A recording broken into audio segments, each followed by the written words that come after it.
Great. Welcome once again. Praise be to God. So we're going to turn to the book of Daniel, and we're going to pick that up there today.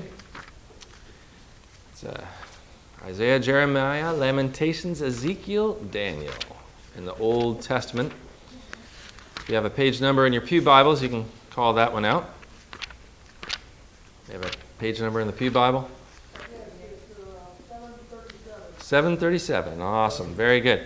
So last week we took a look at the context. We just started the book of Daniel.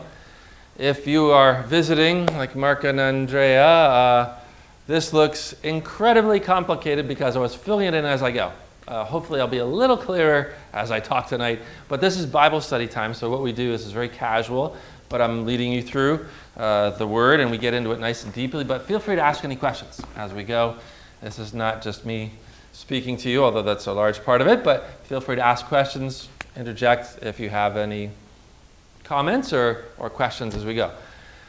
My poor excuse for a map here, it looks a little complicated. If you don't have glasses, you're going to be really troubled. I can hardly see it from here, but nevertheless, you got the Mediterranean Sea over here. You've got Egypt, you've got Israel. You had the Assyrian Empire over here on the Tigris and Euphrates rivers. They had conquered in the 800s BC, and in the 600s and before, that is, 600s going to 700s, the Babylonian province of the Assyrian Empire rose up, rebelled, took over, and then extended its empire down over here. Israel, of course, is always leaning on Egypt in these kinds of things. Don't lean on Egypt. Not a good idea. Lean on the Lord. But no, they leaned on Egypt anyway. And so God judged Israel, Judah especially in these days. And so in comes the Babylonian king. There are different battles. Once or twice he loses, but he basically wins. He takes over Egypt. He takes over all these areas. There are several deported from Israel. You want to be in the early deportations. The more Judah rebelled, the more severe came the king against those who rebelled against him. So Daniel was taken away in the very first deportation in 605 BC from Israel when the king came in, took over Judah, took over Jerusalem, but he didn't destroy the city at that time. That's coming the next deportation and the last one, the third one. But Daniel is taken away in the first deportation when he brings several of the youths, especially of the royal family, to Babylon. And we're going to pick that up then. This is around 605 and then getting to 6. This is going to happen for 3 years. He's going to train them to be wise men in his kingdom. King Nebuchadnezzar is going to train these young Jewish royal family youths. You had to have two qualities to be carried away to Babylon as a royal youth to be put into the service of the king. Number one, you had to be smart. Number two, good looking. That's just the way it is in the world. Frankly, you never see a movie these days without good looking people, right? Or newscasters or whatever else. It was the same way back then. Man judges by the outward appearance of things, but the Lord looks upon the heart. But nevertheless, a lot of God's people are fantastically good looking in the Old Testament. Sarah was 90 years old and men still wanted her, remember. Daniel was good looking. Joseph was good looking. David, remember, was a ruddy youth, comely and ruddy, meaning nice outdoor, fresh look about him. I mean, these are good looking people. And of course, Rebecca was good looking, and Esther was number one in the kingdom. I mean, God makes good-looking people, although that's not the way it works. I mean, God's not after that. He doesn't care, but he does it for his purposes. In the kingdom to come, we'll all be glorious. That will be when we're resurrected, and then we won't even compare to now to what we will be then. So let's pick it up. In the 3rd year of the reign of Jehoiakim, king of Judah, Nebuchadnezzar, king of Babylon, came to Jerusalem and besieged it. That means to surround it and cut off all water, food, and supplies until you starve them out and they have to submit. And the Lord gave Jehoiakim, king of Judah, into his hand with some of the vessels of the house of God, and he brought them to the land of Shinar, which is Babylon. Just another name for it. Remember, these are the holy vessels of the Lord, out of the temple.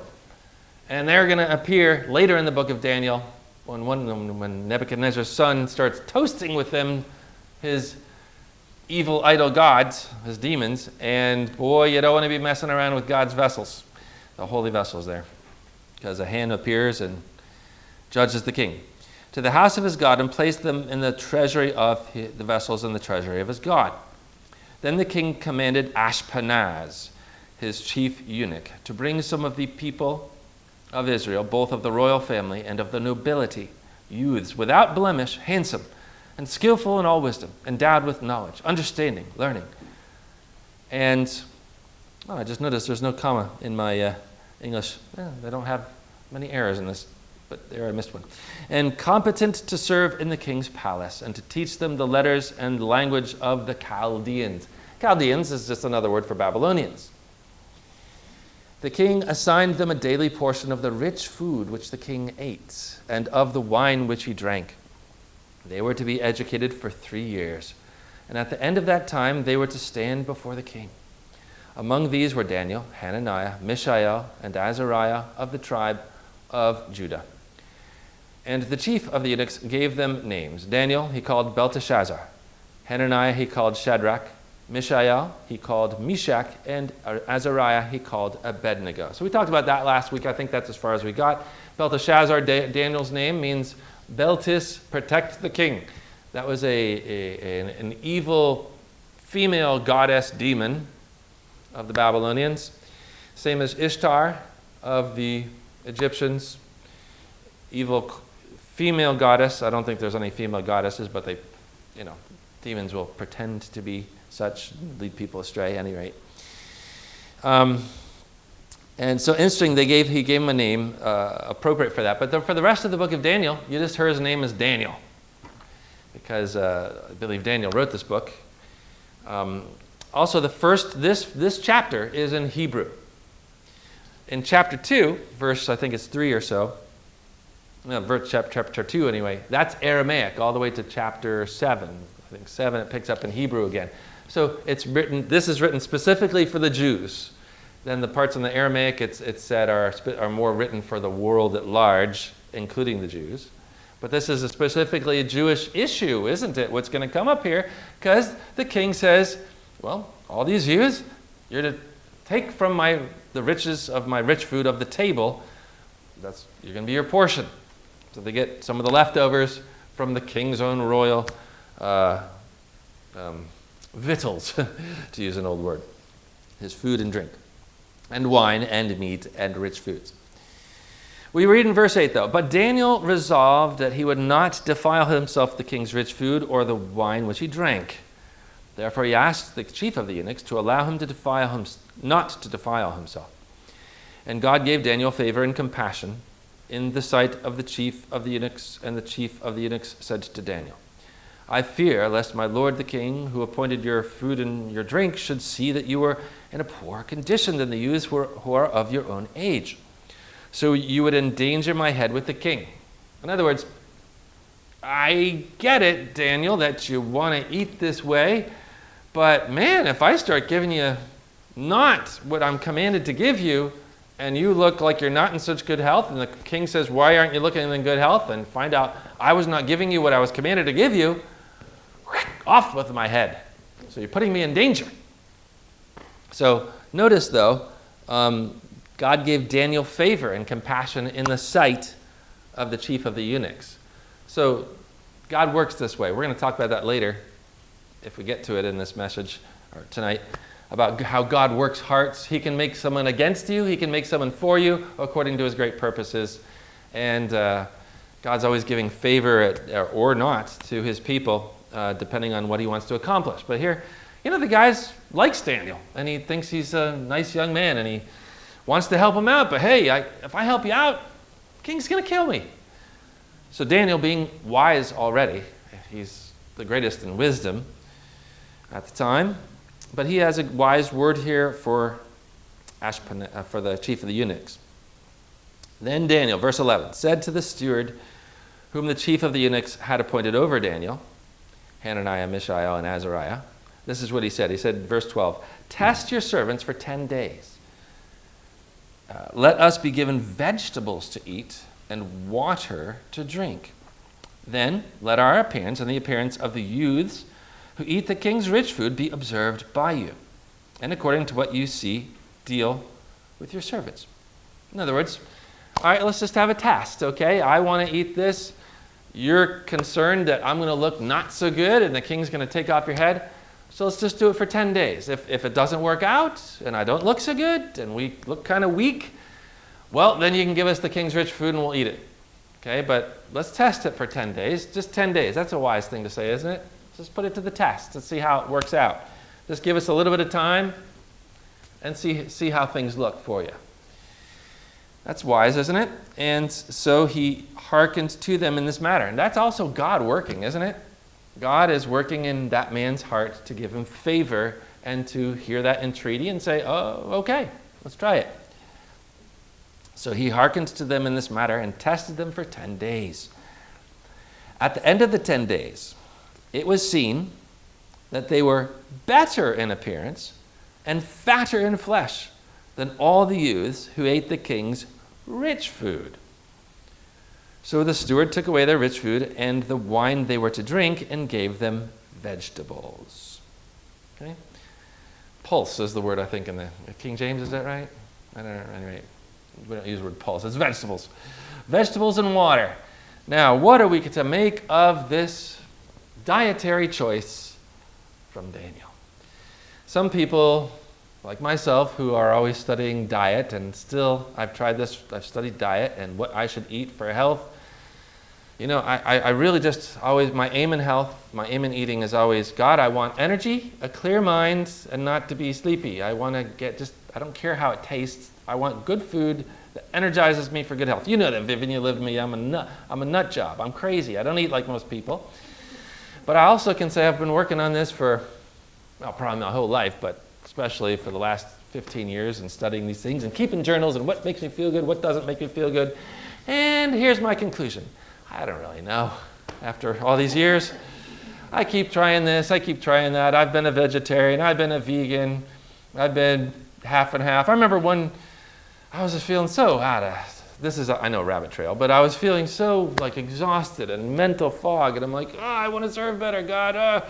Finally, I just gave up one day and I had fried chicken and a Coke or a Pepsi, and I'm like, I feel great. So I was like, I have never felt this good in years. Now, I'm not recommending you do that, okay? It's not good for you to have the hydrogenated oils and soda, not good for you. But frankly, I think I liked the sugar, whatever. But we'll get back to my ideas of diet in a moment, just as a rabbit trail. Rabbit, we're not supposed to eat rabbit according to the kosher laws. But anyway, a rabbit trail. What is Daniel, though, talking about here? Is he trying to preserve his good health?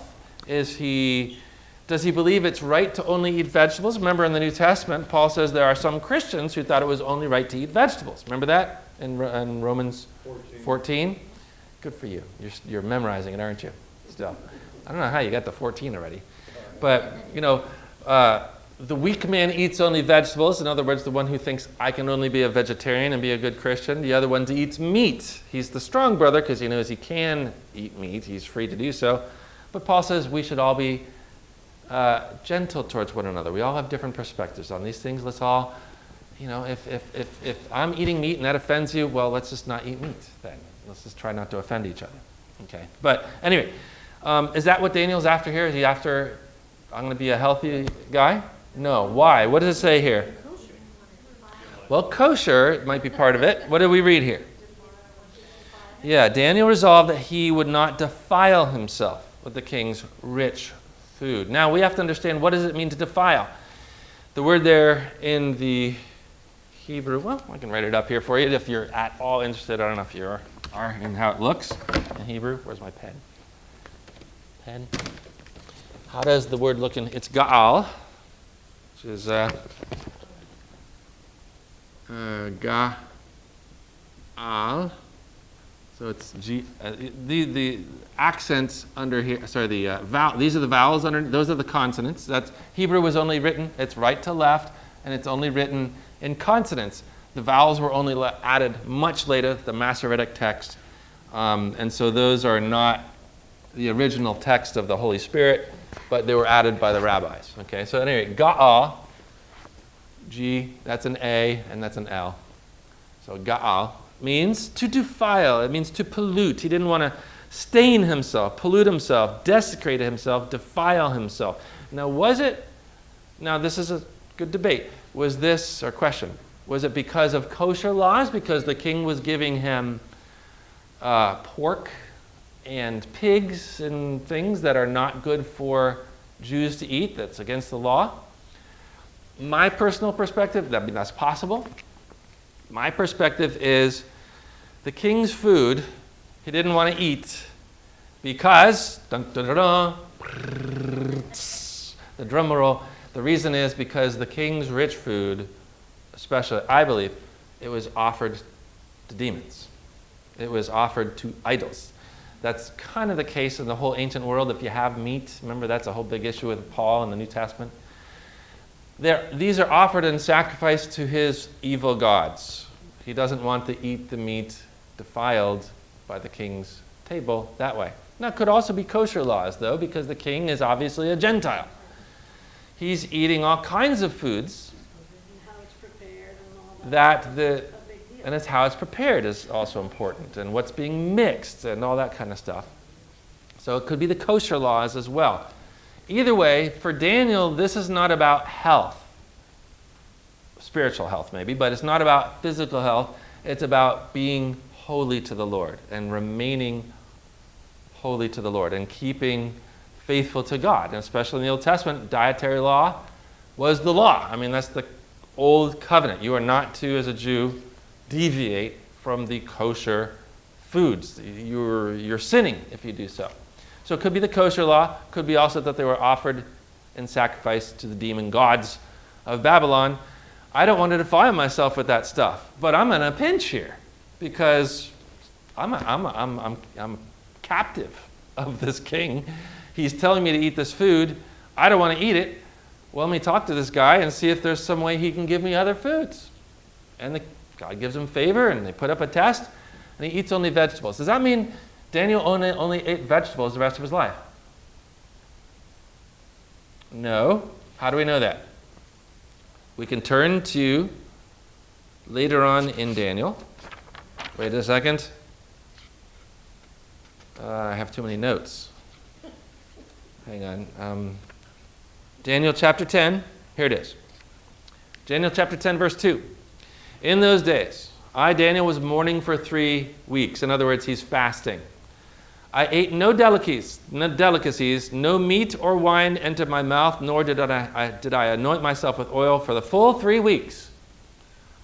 Wait a second, if you're never eating vegetables, that wouldn't even make any sense. I mean, apparently after this test, at some point he was eating meat, he was having wine, which is perfectly kosher. But he's probably having it in a way that he was able to get around the sacrifices and certainly avoiding the kosher laws. Right? But apparently he ate meat and he drank wine at times, but at that time he says, I'm fasting. You've heard of that one, a Daniel fast? You know, Sammy at church does a Daniel fast every year.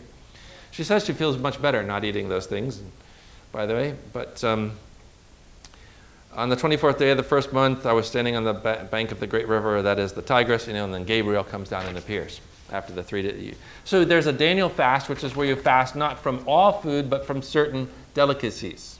But apparently, he ate meat at some point in his life and drank meat at some point in his life. But here at the beginning, he's making a test. Just give us vegetables. This will be a really great test over against the king's rich food.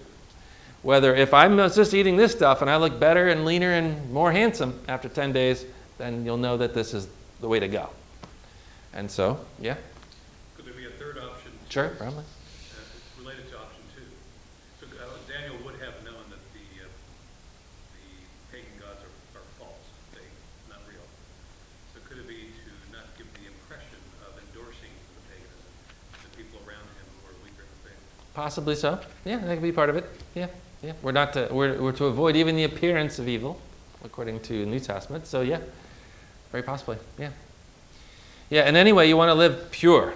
Daniel wants to live pure. In fact, you know how pure he was? When they said, you shall not pray to anyone but the king for 30 days, Daniel went and prayed anyway. He didn't care. He says, I'm loyal to the king of Israel.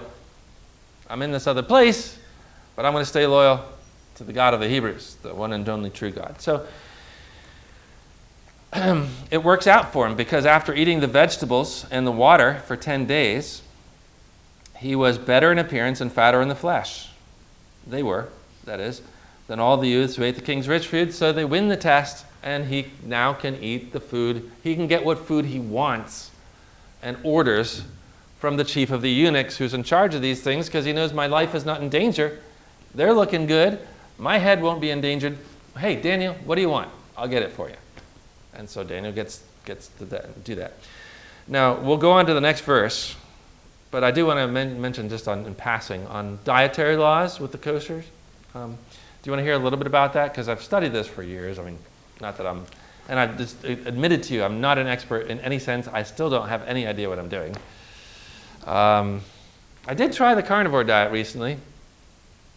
That was the best I felt, but I backed off from that one. That was in June. I tried it for a couple weeks. And my goodness, I'll tell you, my inflammation was gone.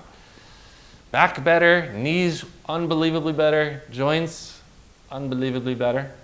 But I've backed off from that. I have some vegetables and nuts and yogurts and cheese and eggs and meats and fish, a lot of salmon, whatever. I don't know. I feel better these days than I have, especially when I was vegetarian. I felt terrible. Did you ever see Tim Hawkins, the Christian comedian? He says, why is it that when you go to health food stores, everybody there looks like it's like they look like the most unhealthy people. I guess, I don't know. I mean, and then you have people that live on, my nephew from Texas, and he looks ruddy and healthy, and he's like, all I eat is meat. I'm like, Brad, you got to eat some vegetables, especially when it's vegetarian. I'm like, you got to eat the vegetables. I was making a stir fry. What's the matter? He says, I do eat vegetables. I eat cows who eat vegetables. So I don't know.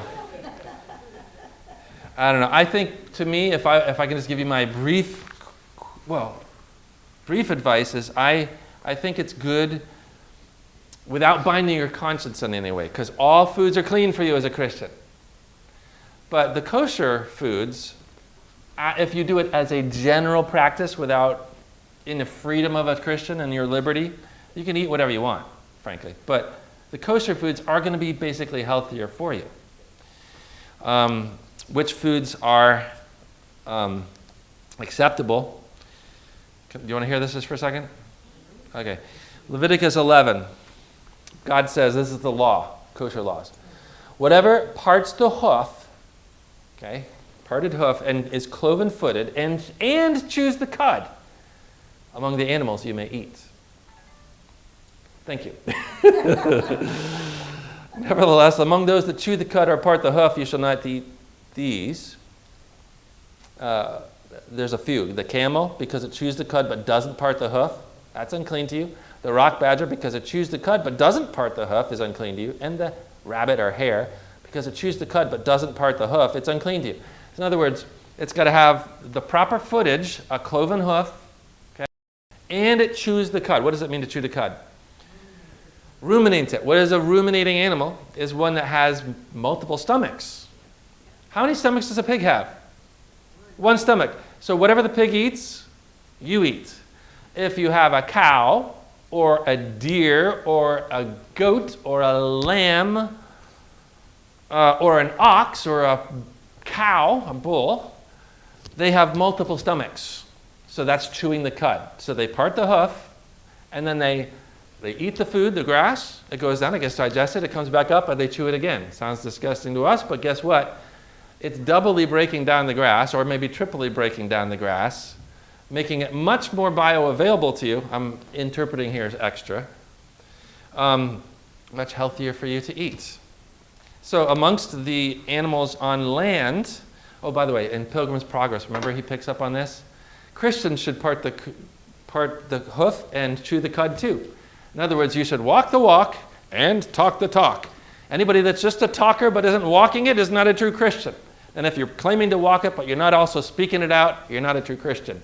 You got to part the hoof and chew the cud. Speak the Christian life and live the Christian life, says John Bunyan in Pilgrim's Progress. I like that. Here are the animals. No more rock bed. I know, isn't that terrible? So I'm not coming over on Friday. Sorry. I thought this was hilarious. I looked this up on for the various animals that you can eat, and I mentioned this to Paula today. I'm like, isn't it funny that on all these animals you can eat on this website I found, at the bottom it says, we use cookies on this site. I thought, isn't that funny? At any rate. Okay, animals you can eat that part the hoof, chew the cud. Cattle, for example, sheep, goat, deer, gazelle families. Don't eat camels, rabbits. Pigs are unclean for you, one stomach. They part the hoof but don't chew the cud. Then amongst the four-footed animals, you're not to eat anything like cats, dogs, bears, lions, tigers. They're unclean. In the sea, in the waters, you're to eat fish. This is also in Leviticus 11, but I'll just jump to this.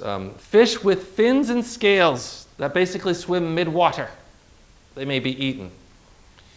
But avoid those that don't have scales, like sharks, right? Or that don't have fins, such as oysters, lobsters, shrimp, crabs, clams, mussels, squid. Look, wait a second. In the New Testament, Jesus declared all foods are clean. They're all okay for you. You are a complete, listen, you must have been having it for lunch. I can see you're smiling. You are in complete liberty, okay, of conscience in terms of your food. 1 Timothy 4, if we partake with thankfulness, the food is consecrated, you're free to eat anything, okay? You can have bacon, whatever. I'm just saying if you eat it, if you generally, in a free conscience, live more in line with the kosher, you'll probably be healthier, maybe. Chicken on that list? Chicken is certainly acceptable, yes. Amongst the birds and other flying creatures that are unclean for consumption, the basic ones you're not supposed to eat are those that we eat carrion. Vultures, eagles, cormorants, seagulls. Were you having seagull tonight? No? Bald eagle steaks, ostriches, storks, herons, and bats, okay? Birds such as chickens, turkeys, and pheasants. So you can eat chickens, turkeys, pheasants, and such things. Amongst the insects, sorry, World Economic Forum, but with the exception of locusts, crickets, and grasshoppers, you can eat those. Remember, what did John the Baptist live on? Locusts and wild honey. You can eat those, but don't eat any of the other bugs. They're not clean for you. Now, you're clean in the sense that if God's declared all foods clean. If you're dying and you're on a deserted island and all you can get are some grubs, eat the grubs. But in terms of the kosher laws for the Jews, those were the only 3 insects, basically. So if you think about it, God is really giving healthy foods here. The animals that ruminate and have multiple stomachs, parting the hoof, chewing the cud, man, they've already digested the food for you several times. By the time you eat it, you're going to get all the nutrients, and it's going to be much easier for you to eat and digest. That's just my own interpretation. That doesn't say it in the Bible, but it just tells you what to eat in the Bible. I'm giving you an extra, my view. Amongst the fish, think about that. You eat the things that are swimming where they're eating clean stuff.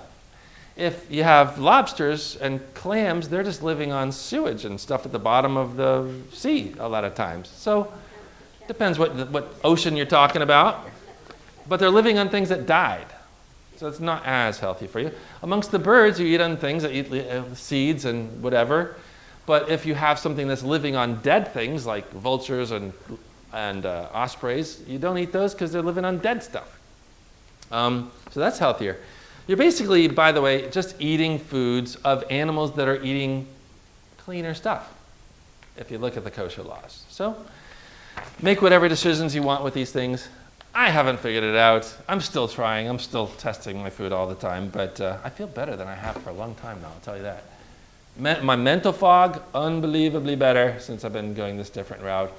Energy, better. Inflammation, 100 times better. Yes.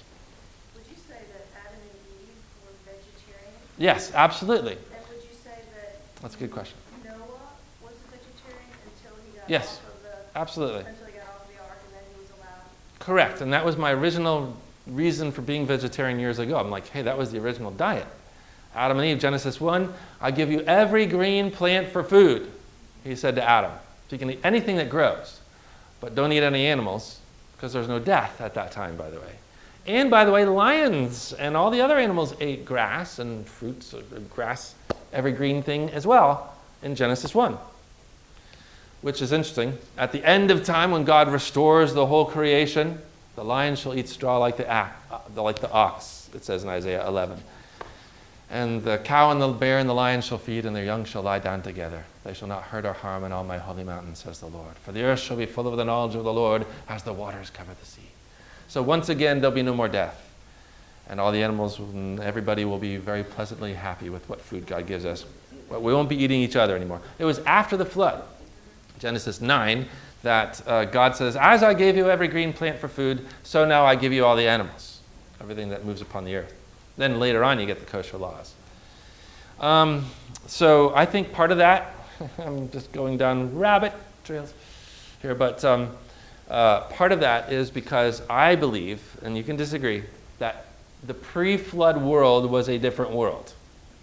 I mean, you have fossils where you got 8-foot tall penguins. I mean, come on. Dragonflies with 6-foot wingspans. Bears twice as big as they are today. You've got tropical plants found at the bottom of the Antarctic Ocean under the ice. I mean, like, this was a very different world at one point.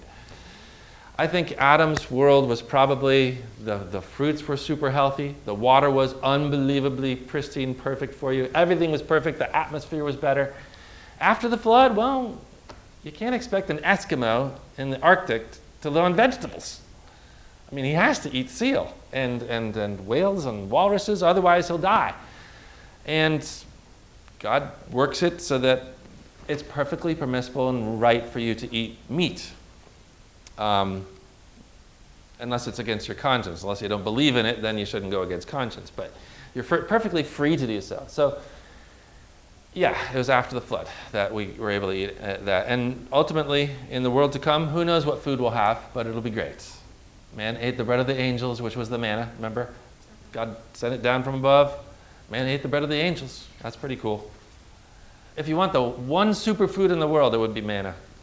That's all you needed. And you could go fight wars. Moses was 120 years old, and he felt as strong as he did when he was 20. Same thing with Joshua, right? Remember? I am now as I was then in my youth. You know, he didn't even slightly lose his energy and vigor.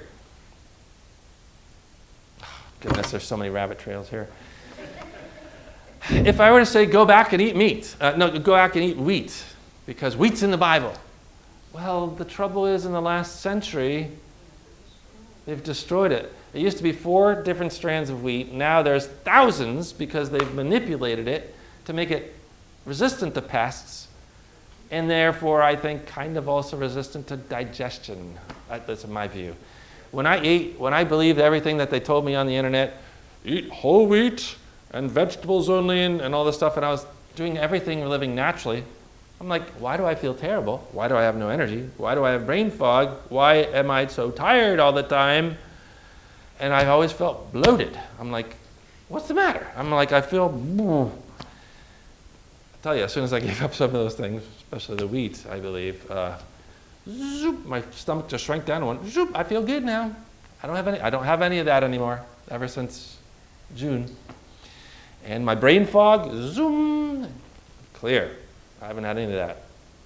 So I'm not exactly where I need to be yet, but food does mean something to us, and we should keep trying.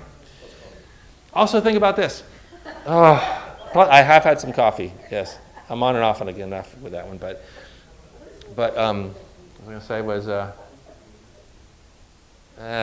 say was, vegetables have been worked on by human beings a lot to be, genetically modified and resistant to pests and much bigger and much sweeter than they were naturally, right? Animals are also being manipulated, but not as much. So at least you're a little closer to the original design of God. And every time you get closer to God's design, you're going to be better off, I think. And that's why he didn't have Doritos and Cheetos growing on trees. Too bad, because they taste good. And I think wild-caught fish, that's about as best as you can get, in a sense, in my view, because some of the land animals, they're putting vaccines into now, and stuff. If you didn't want the mRNA vaccine, do you know that they're going to put that into the cows, or already are? So you're going to eat your vaccines from now on, according to Bill Gates. Same thing with vegetables. He's genetically trying to modify lettuce so that you're going to eat your vaccines. If you didn't want a vaccine, or if you got one and you don't want it anymore, well, we're going to have to pray about that and figure how to maneuver, because the powers that be want to do that to all the livestock, to the vegetables and stuff like that. Aren't you uplifted? Aren't you happy you came tonight? I feel so much better. Boy, Pastor Greg is such a happy guy. Okay, have we covered this enough? Let me just say this. Okay, one more thing to end on a happy note on that part. Yes? They also have aerosolized the mRNA, so now they can put it in the air. Lovely. Well, at that point, we just have to trust in God, okay? That's the point. In fact, at every point, we have to trust in God. What does he say in Psalm 33? A king is not saved by his great army. A warrior is not delivered by his great strength. The war horse is a vain hope for victory, and by its great might it cannot save. Behold, the eye of the Lord is upon those who fear him, on those who hope in his steadfast love, that he may deliver their soul from death, and keep them alive in famine.